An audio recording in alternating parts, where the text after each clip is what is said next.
Ambulatoriyaga admin qilgim keladi.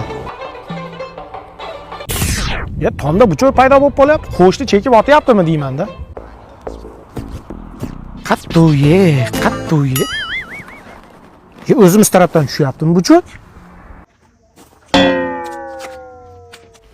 O'g'il bola qalaysiz? Yaxshi dada. Shu sigaret chekaman, tomoqlarim balg'am bo'lib ketaveryapti-da. Nima qilsam bo'ladi?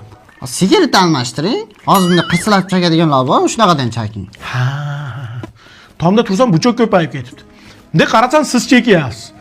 Hijolat oldim, meni o'g'lim emas dedim, yoqalarimni tishlab g'alati bo'ldim. Bunday qarasam, quyib qo'ygandek sizda jinni. O'g'il bola keling, jazo turlari. Bu kaltak X Max deyiladi, ajoyib jazo turlari. Bu qalampir Pro. Undan ham zo'rlari bor, mana vazelin kalish, ya'ni vazelin kalish Pro Max. Qaysi birini tanlaysiz o'g'il bola? Dada, kechiring, boshqa qaytib chakmayman. Agar yana bir marta chekadigan bo'lsang, ko'rinmadimi? Keyingi safar ko'rinadi. Qormasin o'g'il bola. Qo'rqitordingiz dada, sigaret chekmayapman. Sigaret chekmayapsan, meni yosh bola qilyapsan, yosh bola ko'ryapsan. Machishki ko'raveraysan, to'g'rimi? Sigaret tashlab nosga o'tdingmi? Hayvon ichingga tuflamay o'lgur. Ha? Tez aytish aytaman. Tuti tagida itni rasmi dechi? Tuti tagida itni rasmi. Ha, ketdik. Fireball.